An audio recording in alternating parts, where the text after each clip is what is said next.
Hi everyone! This is Admin Ann and welcome back to my another video. Flex ko lang itong binili ng ating for today's buyer. So, meron siyang in-order na clownfish, isang maliit at isang malaki. Inform ko lang po kayo mga boss madam na ang lahat ng clownfish ay ipinanganak na puro mga lalaki. So, ayan mga boss madam, sa order niya po ay meron pong kasamang dalawang clownfish, merong freebie na Sergeant Major, feather duster worm at fish food.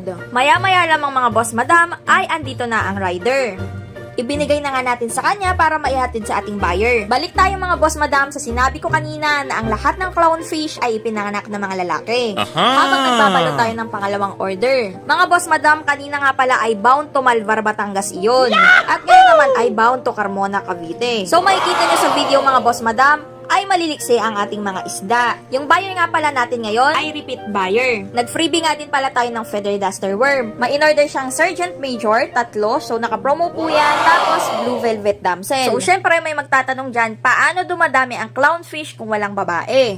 Ibinigay na nga pala natin sa rider yung order para maihatid na niya sa ating customer. Okay, balik tayo sa gender ng clownfish. Kaya nagsabi ko, ang lahat ng clownfish ay ipinapanganak na puro mga lalaki. Kung sino sa kanila ang mas agresibo, sila ang may mataas na may tsansang maging babae o magdala ng itlog. Sa oras na sila ay makapangitlog na ay hindi na sila muling magiging lalaki. Kaya ngayon mga boss madam, alam nyo na ha.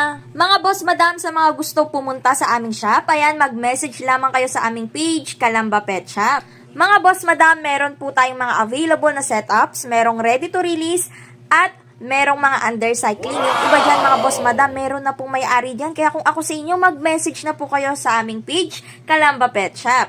As in now na mga boss madam, mag-message na kayo para ma-line up po yung inyong orders. Ma-process na po natin yan. See you on our next vlog mga boss madam. Bye! Ingat kayo palagi and God bless.